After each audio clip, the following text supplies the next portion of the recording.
I'm Audrey Mitchell, 34, and I built my luxury hotel chain from nothing but determination and long hours. My husband Brian never understood my ambition, always keeping me in his shadow. When his brother Jason's wedding invitation arrived for an exclusive venue, I was thrilled until I discovered Brian had canceled my invite behind my back. What he didn't realize: the exclusive venue was Azure Heights Resort, my flagship hotel, the one I own. Before I dive into how this all unfolded, drop a comment letting me know where you're watching from.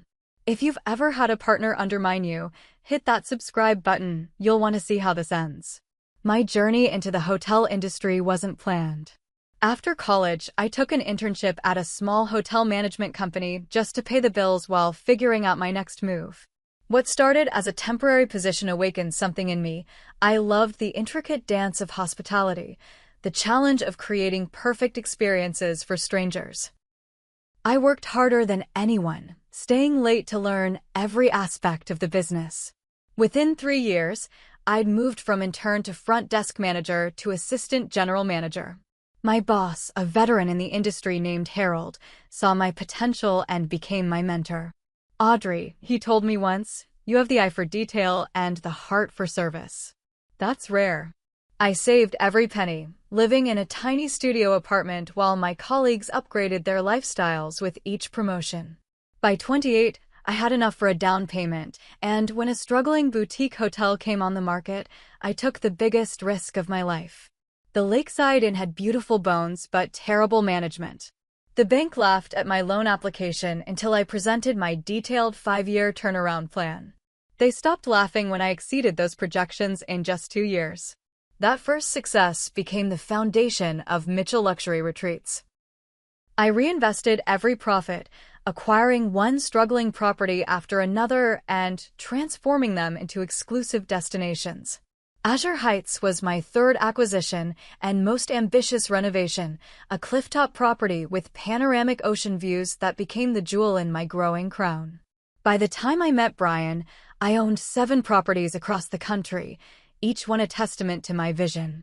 Brian and I met at a charity gala 5 years ago. He worked in finance, not wildly successful, but comfortable, and had a confidence that drew me in. After years of focusing solely on building my business, I was ready for a personal life. Our whirlwind romance led to marriage within 18 months. From the beginning, I noticed subtle signs of insecurity whenever my career came up. When we met his family for the first time, he introduced me as Audrey. She works in hotel management, deliberately vague. His parents, Harold and Diane Reynolds, came from old money and traditional values. His father ran a small but established investment firm where Brian worked, clearly groomed to take over someday. His mother had never worked, instead chairing charity committees and country club events. Hotel management, his mother had repeated with thinly veiled disapproval. How interesting. I suppose hotels always need someone to manage the staff. I opened my mouth to clarify, but Brian squeezed my hand, a silent plea. Later, he explained, "My family is just old-fashioned. They wouldn't understand someone like you, a woman running her own company. It's just easier this way." Against my better judgment, I agreed to keep the full extent of my success private. I told myself it was temporary, that once they knew me better, Brian would proudly share my accomplishments. Instead, the temporary arrangement calcified into our normal. To his family, I became the wife with a cute little career who couldn't possibly understand their world of real business. When Brian's younger brother Jason got engaged to Stephanie, an Instagram influencer with expensive taste and a modest following, wedding plans quickly dominated family conversations. Stephanie wanted a dream destination wedding, and nothing would do but the exclusive Azure Heights Resort, my flagship property that had been featured in several luxury travel magazines. "It's impossible to get a booking there," Brian had told them during Sunday dinner at his parents' home. "They're booked 2 years in advance." "But it has to be Azure Heights," Stephanie had insisted, showing everyone the drone footage on her phone. "It's perfect for my aesthetic." I sat quietly, fork paused midair as an idea formed. "I might know someone who works there," I offered cautiously. I could ask if they have any cancellations. The look of relief and gratitude on Jason's face almost made up for Stephanie's dismissive, "Well, I suppose having connections with the hotel staff might be useful after all." Little did they know that my connection involved calling my general manager directly and arranging not only the booking, but significant discounts and upgrades. I maintained the charade, pretending to relay messages between the hotel and the family, all while secretly ensuring everything would be perfect. As the wedding approached, tensions grew. Stephanie insisted I attend her bridal fittings and tastings, then ignored my input completely. Brian's mother repeatedly suggested I was too busy with work to be involved in family matters. I kept reminding myself that family relationships were complicated, that building bridges took time. But each dismissive comment and sidelong glance chipped away at my patience. Despite it all, I maintained my professionalism, secretly directing my staff to accommodate every one of Stephanie's increasingly elaborate requests. When she demanded a complete redecoration of the grand ballroom, an impossibility for most clients, I approved it without question. When she wanted the executive chef to create a custom menu beyond the wedding package, I made it happen. All while being treated as an afterthought by the very people whose dream wedding I was quietly orchestrating. 3 months before the wedding, Stephanie invited me to a planning session at an overpriced cafe. I arrived to find her surrounded by her bridesmaids, mood boards scattered across the table. "Audrey, you made it," she said with practiced enthusiasm. "We're discussing the seating chart. Since you know the venue staff, maybe you can tell them we'll need to add 3 tables? My follower count just hit 50,000, and I simply must invite some key influencers." I took a deep breath. "The ballroom has a maximum capacity, Stephanie. Fire codes." "Oh, don't be such a downer," she interrupted. "There's always a way if you know the right people. I'm sure whoever you know there can pull some strings."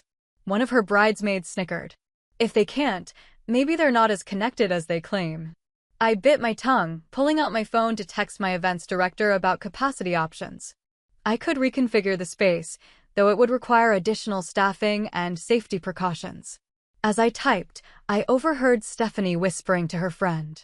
"Brian says she's just a middle manager or something, probably exaggerating her connections to seem important."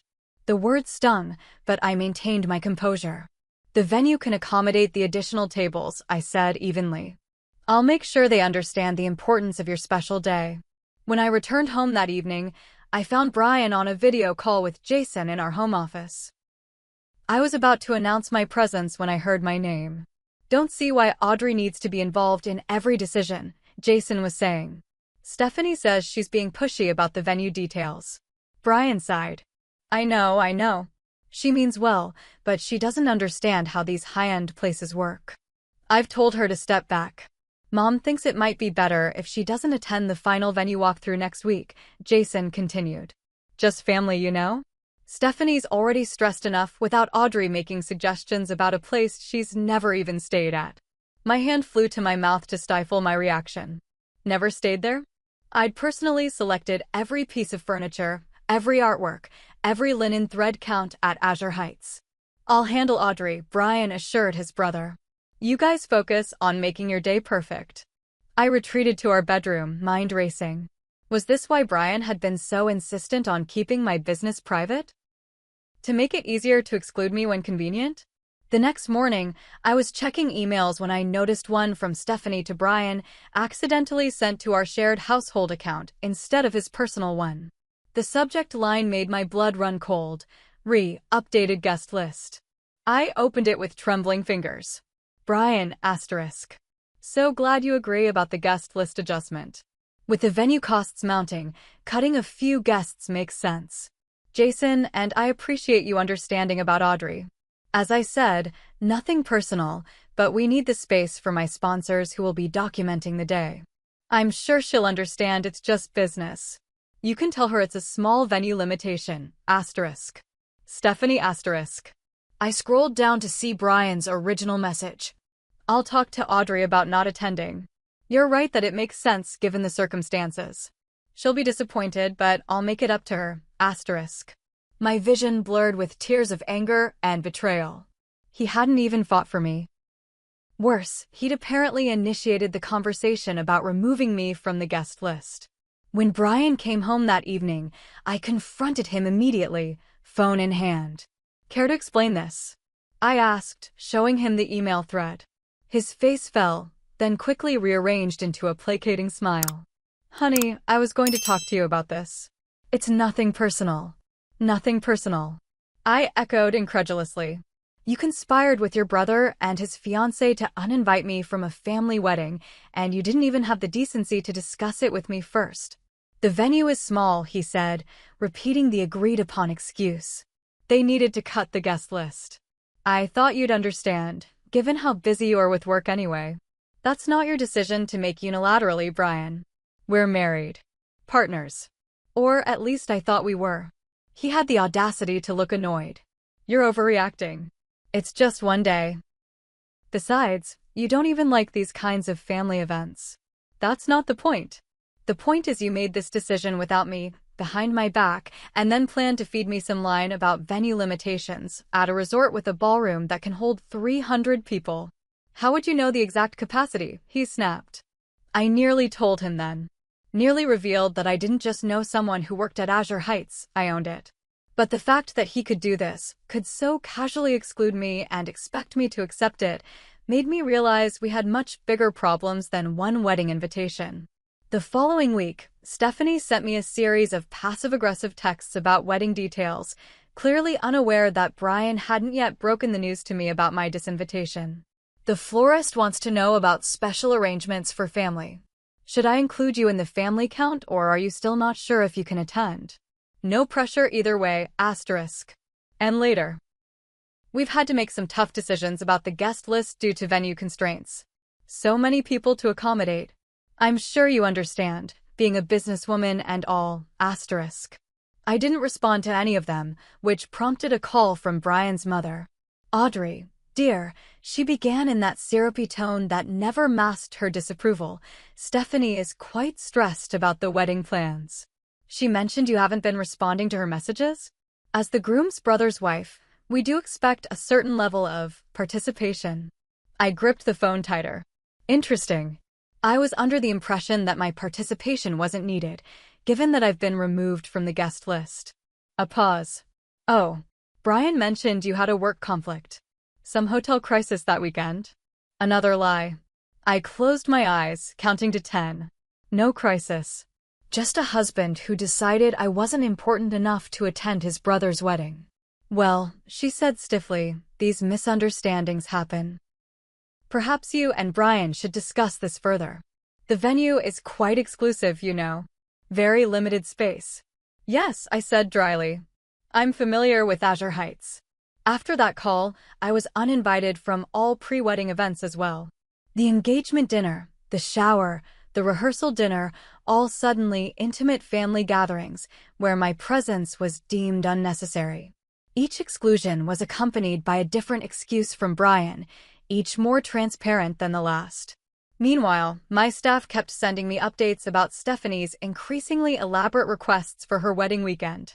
The customized welcome bags, the specialized lighting design, the imported flowers, all accommodated without question on my private authorization, while I was being systematically erased from the celebration. He did what? My best friend Tara nearly spilled her wine when I finally told her everything. We were sitting in my downtown office, surrounded by architectural plans for my newest property renovation. Uninvited me to his brother's wedding, without even telling me first. I pushed away the resort plans, suddenly not in the mood to look at hotel designs. At your hotel, Tara clarified, incredulous.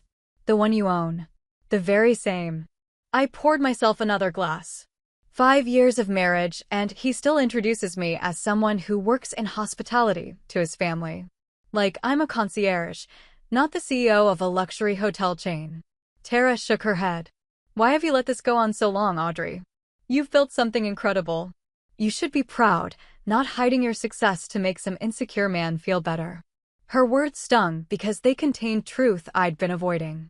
I thought I was being respectful of his relationship with his family. They're very traditional. Traditional is one thing. Treating you like you're beneath them is another.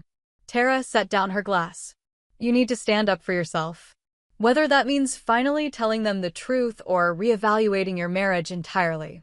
Over the next few weeks, Brian became increasingly distant. He spent most evenings at his parents' house for wedding preparations, leaving me alone in our spacious home. One night, while searching for a document in his home office, I found a printed guest list for the wedding. My name had been physically crossed out with black marker. That same night, I checked our shared email again and found correspondence between Brian and his mother discussing my absence. Mom, asterisk. I've told everyone Audrey has an important work commitment that weekend and can't attend. She's disappointed, of course, but understands that her career sometimes requires sacrifices. No need to bring it up with her. She's sensitive about missing family events, asterisk. Brian, asterisk. I sat in stunned silence, reading and rereading his words. Not only had he uninvited me, but he created an entire false narrative about it being my choice due to work. He'd made me the villain in his story, the career-obsessed wife too busy for family. The next morning, I confronted him. You told your family I'm missing the wedding because of work. I asked as he hurriedly packed his briefcase. He froze momentarily, then continued gathering papers. I thought it would be easier that way. No hurt feelings. No hurt feelings. I repeated. You're publicly humiliating me, making me look like I don't care about your family, and you think that spares my feelings. Audrey, you're blowing this out of proportion. His tone was dismissive. My family thinks you care more about your career than being a supportive wife. I was trying to protect your image by reinforcing exactly what they already think. I was nearly shouting now. When have I ever chosen work over your family? I've attended every holiday, every birthday, every dinner, even when they've been dismissive and condescending. Maybe if you weren't so secretive about your work. I'm secretive because you asked me to be. I countered. You're the one who didn't want them to know I own my company. You're the one who keeps introducing me as having some vague job in hospitality. I played along because I thought it was temporary, that eventually you'd be proud of what I've built. His expression darkened. It's always about your success, isn't it? Your company, your achievements. Do you have any idea how that makes me look? My wife out earning me tenfold while I'm still trying to prove myself at my father's company. And there it was, the truth I'd suspected but never heard spoken aloud. My success threatened him. My achievements made him feel inadequate. And rather than work through his insecurities, he'd chosen to diminish me. The argument ended with Brian grabbing his bags and announcing he'd be staying at his parents' house until the wedding.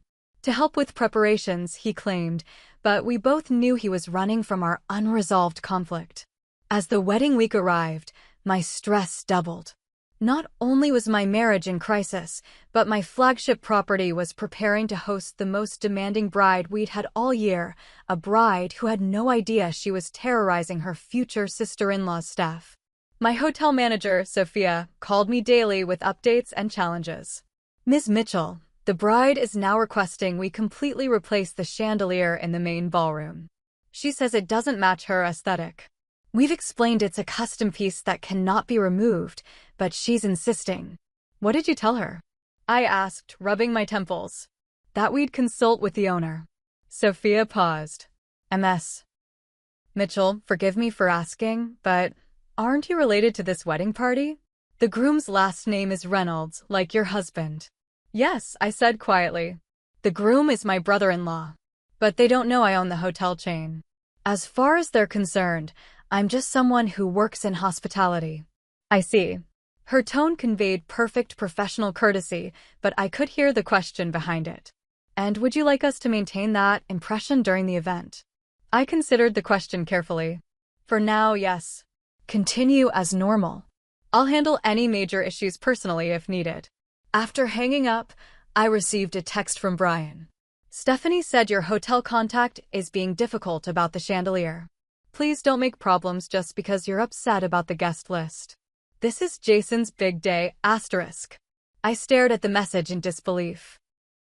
Not only was I accommodating their every unreasonable demand, but I was now being accused of sabotage for enforcing basic structural limitations. I didn't respond. That night, alone in our house that suddenly felt too large and too empty, I realized I had a decision to make. I could continue the charade, diminishing myself to protect Brian's ego, or I could finally stand up for myself and the company I'd built. The day before the wedding, I was in my downtown office reviewing quarterly projections when my phone lit up with a security alert from Azure Heights. As owner, I had access to the security system and could remotely view camera feeds, something I rarely did unless there was an incident. The alert had been triggered by raised voices in the bridal preparation suite. I activated the feed to see Stephanie, face flushed with anger, berating my wedding coordinator, Jessica. "This is completely unacceptable," Stephanie was saying, gesturing wildly at the room around her. "I specifically requested rose gold accents, and these are clearly champagne. Who's in charge here? Because someone needs to be fired." Jessica, a consummate professional with over a decade of experience, maintained her composure. "Ms. Carlton, I apologize for the confusion.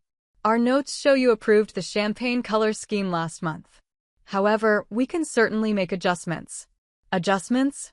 Stephanie interrupted. "The wedding is tomorrow. I've been planning this for a year. Where's the manager?" "No, not the manager, the owner.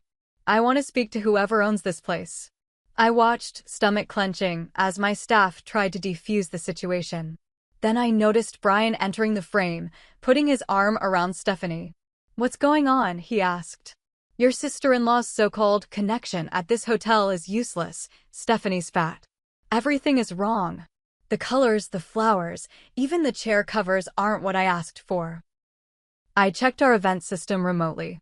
Every detail matched exactly what had been approved in writing by Stephanie herself.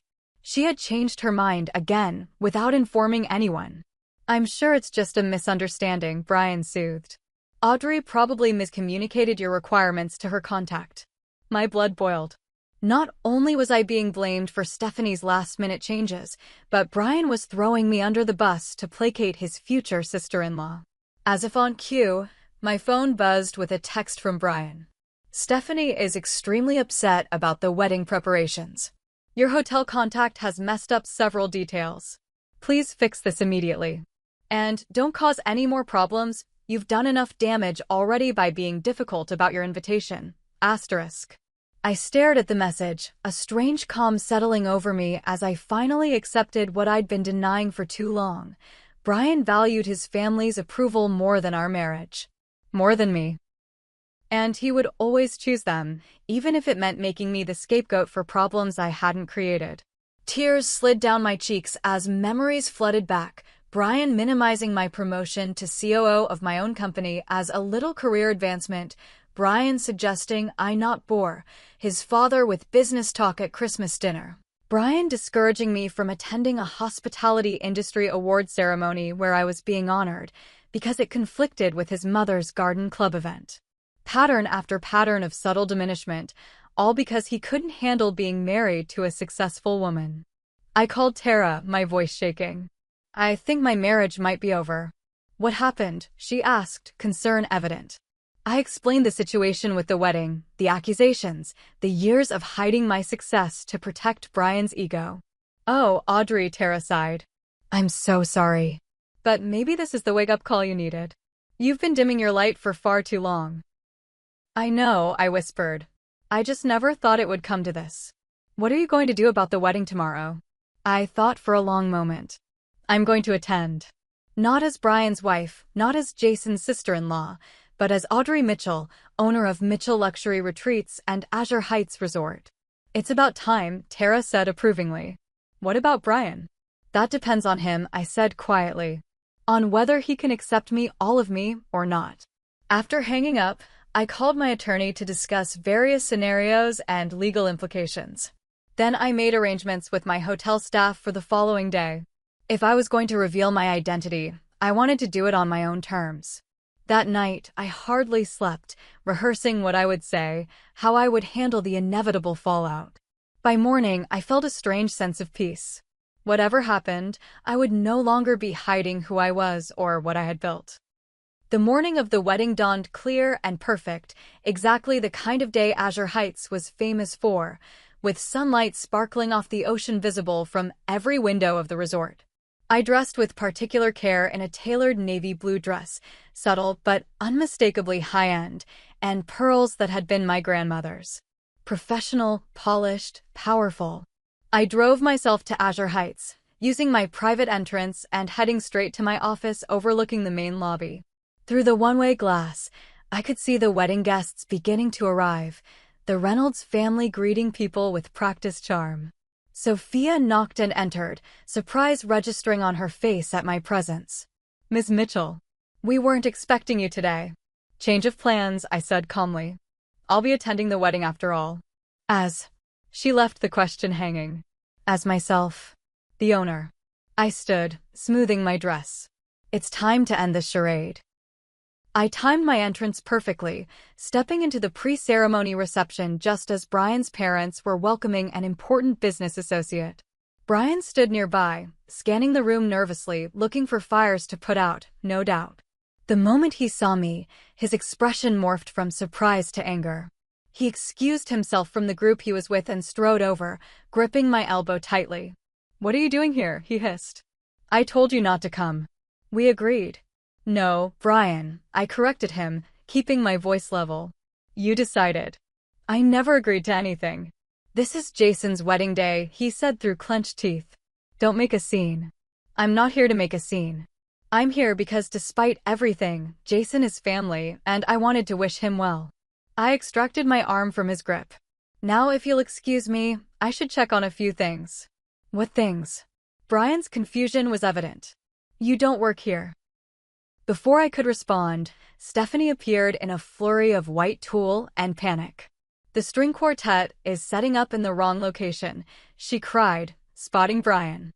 Then her eyes landed on me, narrowing instantly. "What is ST doing here?" "I thought we agreed." "Actually, I can help with the quartet," I interrupted smoothly, turning to a passing staff member. "Miguel, please inform the musicians that they should set up at the East Pergola, not the West Terrace." Miguel's eyes widened slightly in recognition. "Yes, Miss Mitchell. Right away." Stephanie looked between Miguel and me, confusion replacing anger. "You work here?" In a manner of speaking, I replied. Just then, the general manager approached, tablet in hand. "Ms. Mitchell, we have a small situation with the kitchen timing. Chef Morales would like your input." Brian stared at me. "Ms. Mitchell? They know you here." I took a deep breath. This was it. "Yes, Brian. They know me quite well." I turned to face him fully. "I don't just have connections at Azure Heights. I own it, along with the other 6 properties in the Mitchell Luxury Retreats portfolio."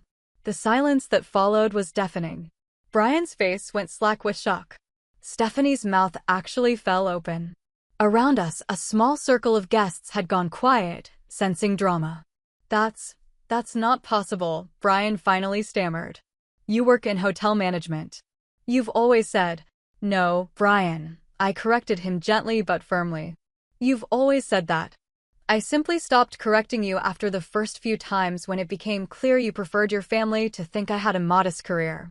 Stephanie had recovered enough to sputter, but all the arrangements, the discounts we received, were courtesy of me, I confirmed. "You're in MY Hotel. The one I built from nothing while you were telling everyone I was just a manager." By now, Brian's parents had noticed the commotion and approached.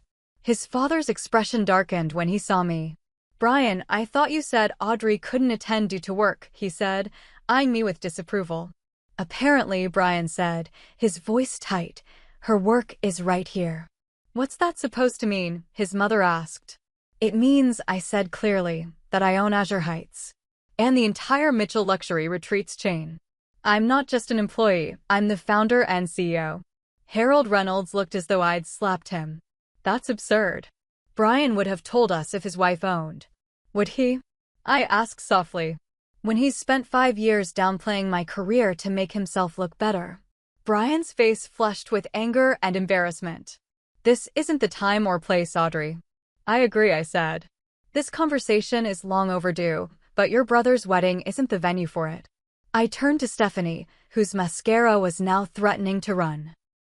"Your wedding will proceed exactly as planned. Every detail you requested, that was actually communicated to us has been executed perfectly. My staff is the best in the business, and they will ensure your day is flawless. Why didn't you say something? She asked, genuine confusion in her voice. All this time. Would it have made a difference? I asked. Would you have treated me with more respect if you'd known I wasn't just Brian's wife who works in hospitality, but the owner of the venue you so desperately wanted? Her silence was answer enough. Jason had joined us now, looking between his brother and me with growing concern. What's going on? The ceremony starts in 20 minutes. A slight misunderstanding, I said diplomatically. Nothing that will affect your special day. Audrey owns the hotel, Brian said flatly.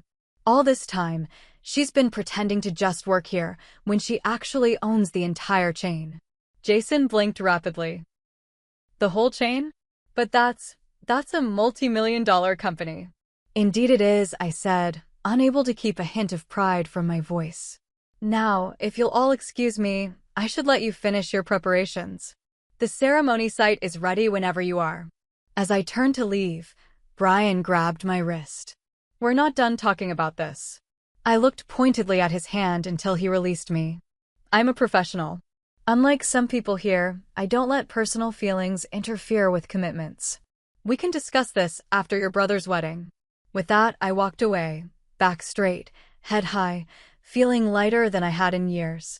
The truth was finally out.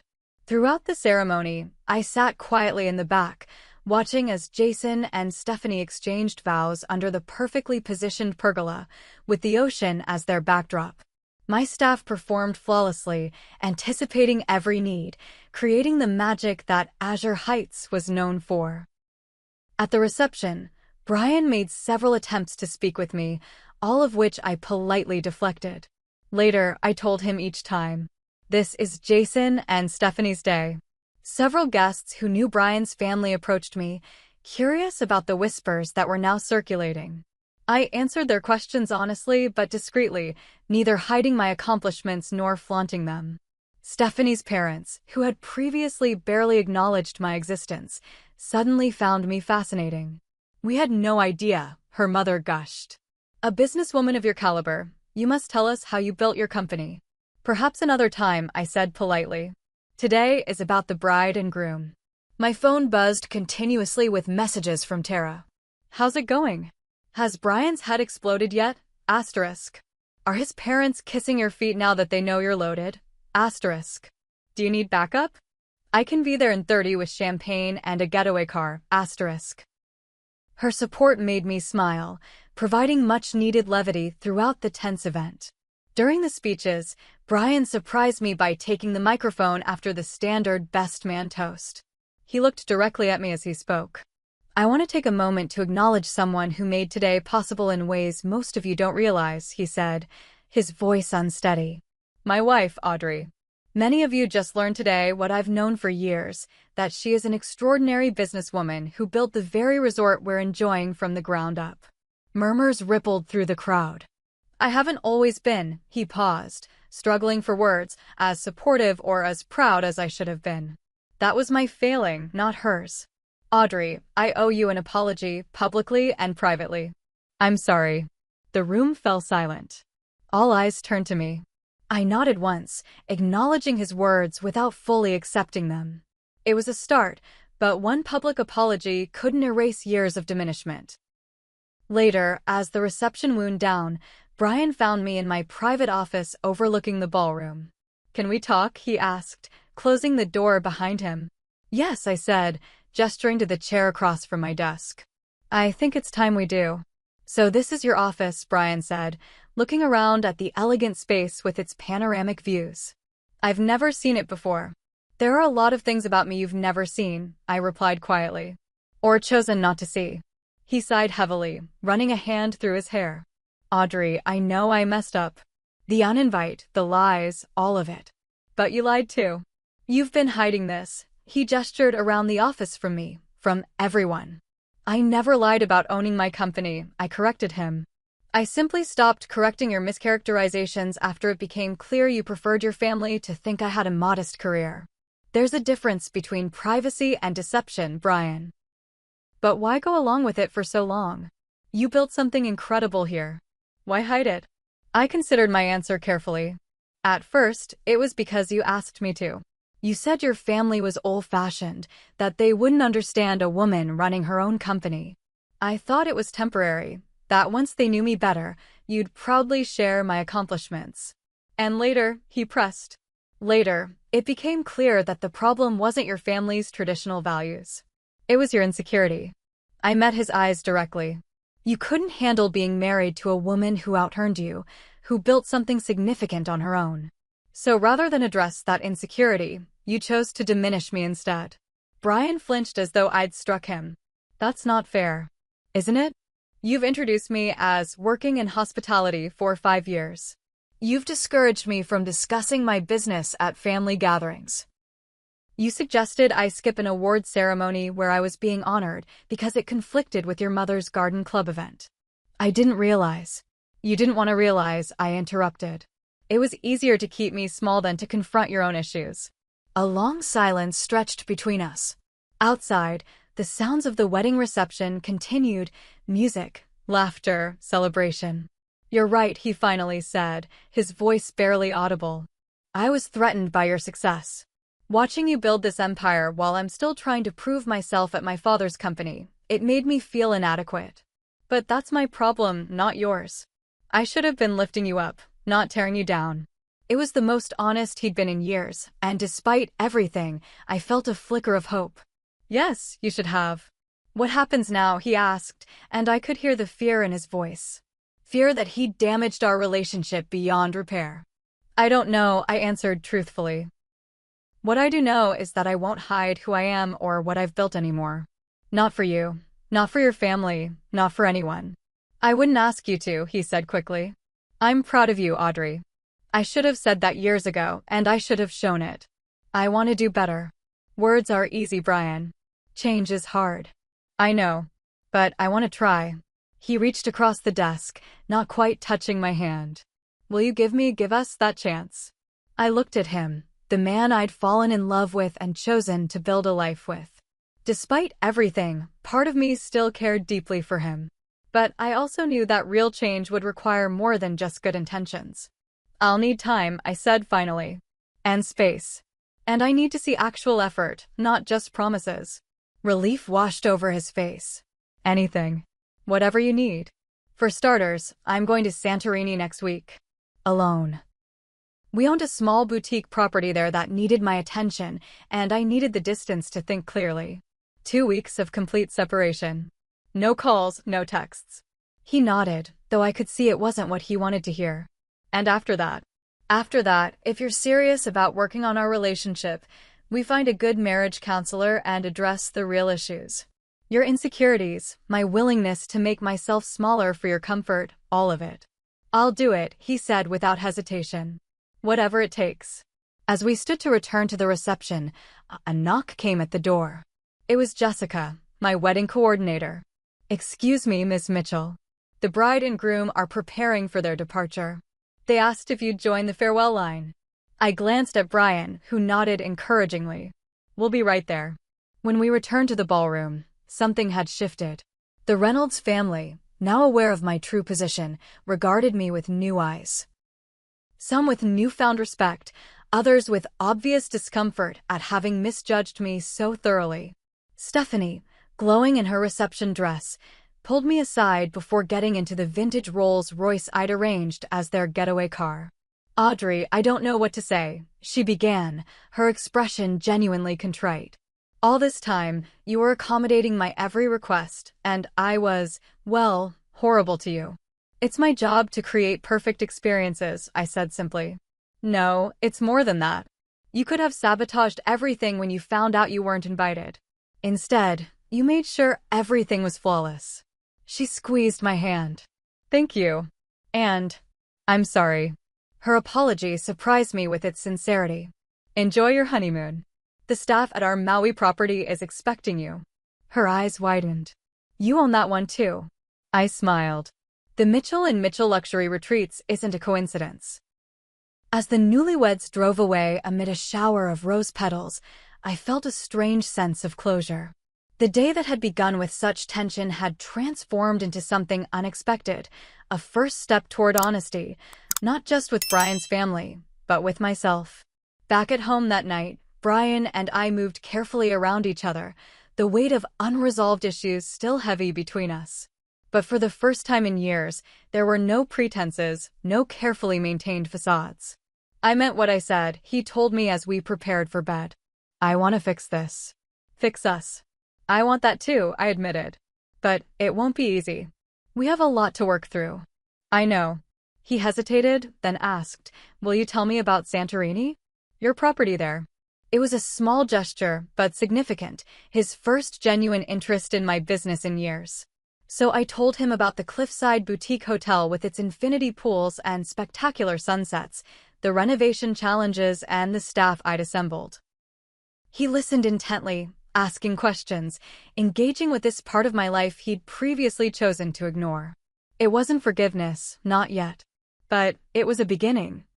The Santorini sky was painted in strokes of pink and gold as I sat on the private terrace of my suite at Helios Haven, the smallest but most exclusive property in my portfolio.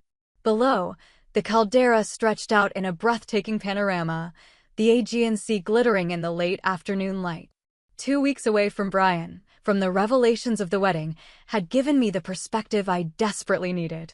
Here, surrounded by beauty I'd helped create, I could finally see our relationship clearly, both its flaws and its potential for healing. Each day, I divided my time between overseeing property improvements and personal reflection.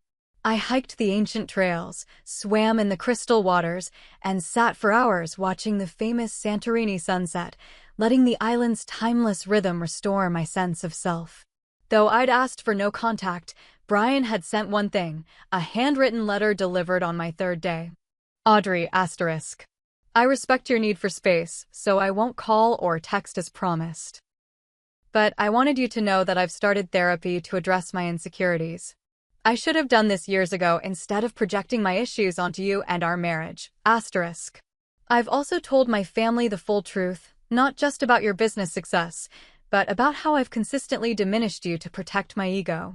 My father called me a fool, and he's right, asterisk. Take all the time you need. I'll be here when you return, ready to do the work to rebuild what I've damaged, if you'll give me that chance, asterisk. All my love, asterisk. Brian, asterisk.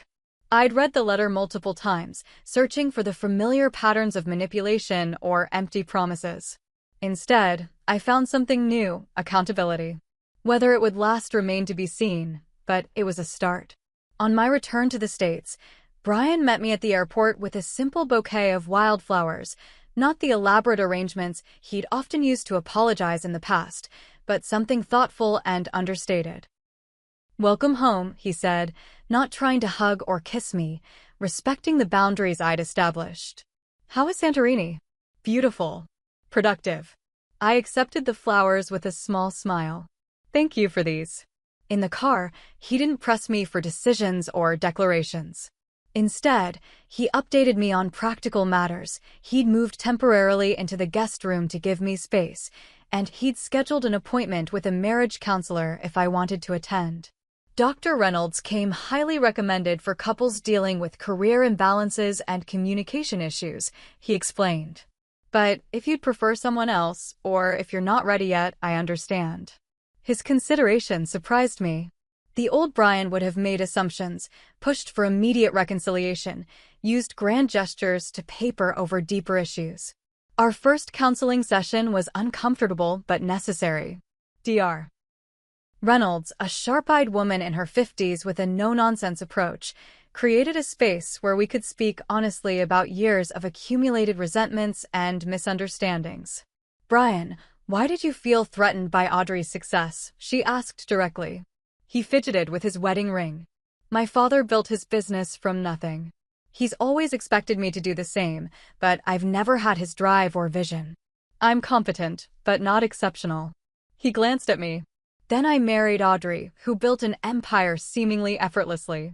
Every achievement of hers highlighted what I perceived as my own mediocrity. So you diminished her to feel better about yourself? Yes, he admitted. It's awful saying it out loud, but yes. Dr. Reynolds turned to me.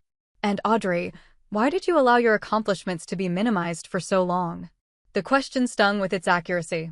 I told myself it was temporary, that I was being supportive. But truthfully, I took a deep breath. I was afraid. Afraid that if I insisted on being fully seen, I might lose my marriage.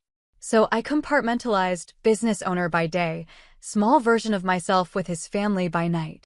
Week by week, session by session, we untangled years of unhealthy patterns. It wasn't easy. There were setbacks and arguments, moments when reconciliation seemed impossible. But there was also growth, Brian's genuine efforts to change, my willingness to be vulnerable about my own contributions to our problems. A month after my return, Brian arranged a dinner with his parents. I was wary, expecting the old dynamics to reassert themselves. Before we begin, Brian said once we were all seated, I want to properly introduce you to my wife. He turned to me with clear pride in his eyes. This is Audrey Mitchell, founder and CEO of Mitchell Luxury Retreats, one of the most successful boutique hotel chains in the country. She's brilliant, determined, and I'm incredibly fortunate that she chose to marry me. His mother blinked rapidly. His father studied me with new interest. I believe we owe you an apology, Audrey, Harold said finally. We've not given you the respect you deserve, professionally or personally. We were raised with certain expectations about roles, Diane added carefully. But that's no excuse for how we've treated you. It wasn't an instant transformation. Old habits and biases don't disappear overnight. But it was a beginning, a crack in the facade of the Reynolds family dynamics that had contributed to our marital problems. After dinner, Brian took my hand as we walked to the car. Thank you for coming tonight. I know it wasn't easy. It wasn't, I agreed. But it was necessary. He hesitated, then asked, Are we going to be okay, Audrey? I considered the question seriously. I think we can be, if we both keep doing the work. The real test came 2 weeks later when Stephanie and Jason returned from their honeymoon. They'd invited us to dinner to share photos and, I suspected, to navigate our new reality. Stephanie approached me immediately, holding out a beautifully wrapped package. A thank you gift, she said, though it can't possibly express our gratitude. Inside was a stunning hand-blown glass sculpture of Azure Heights, meticulously detailed. Jason and I had it commissioned, she explained. To commemorate not just our wedding, but your incredible achievement in creating such a beautiful space. It's exquisite, I said, genuinely touched by the gesture. Over dinner, something remarkable happened. Instead of dominating the conversation with honeymoon stories, Stephanie asked thoughtful questions about my business journey. Jason, who'd always followed his brother's lead in our interactions, engaged with me directly about future expansion plans. We've been thinking, Jason said, glancing at Stephanie for confirmation, we'd like to invest in your next property, if you're open to outside capital. We believe in what you're building.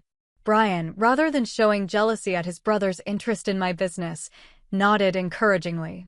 They'd be lucky to get in on the ground floor of your next success. It was a small moment, but significant, my husband supporting my ambitions without insecurity clouding his response. 6 months after the wedding that had catalyzed so much change, I stood at the ribbon-cutting ceremony for our newest property, a restored historical mansion in New Orleans. Brian stood beside me, genuinely proud as I addressed the gathered press and industry leaders. Our marriage wasn't perfect. We still had difficult moments, times when old insecurities threatened to resurface. The work of rebuilding trust was ongoing, requiring consistent effort from both of us. But something fundamental had shifted.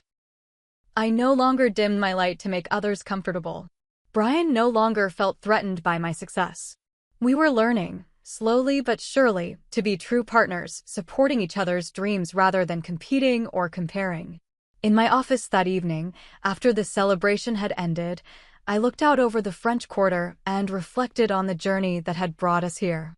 From the humiliation of being uninvited to a wedding at my own hotel to the painful but necessary truth-telling that followed, every step had led to this moment of hard-won peace. The most valuable lesson wasn't about business success or family acceptance. It was simpler and more profound. True partnership requires complete honesty with your partner and with yourself. You cannot build a lasting relationship on a foundation of half-truths and diminished selves. Sometimes the most valuable room upgrade isn't about the view or the amenities. It's about having the space to be fully yourself, appreciated for all that you are. Have you ever hidden part of yourself to make someone else comfortable? Or have you had to stand up for your worth in a relationship? Share your experience in the comments below. If this story resonated with you, please hit that subscribe button and join our community of strong individuals who refuse to be sidelined in their own lives. Thank you for watching, and remember, never let anyone cancel your invitation to your own success story.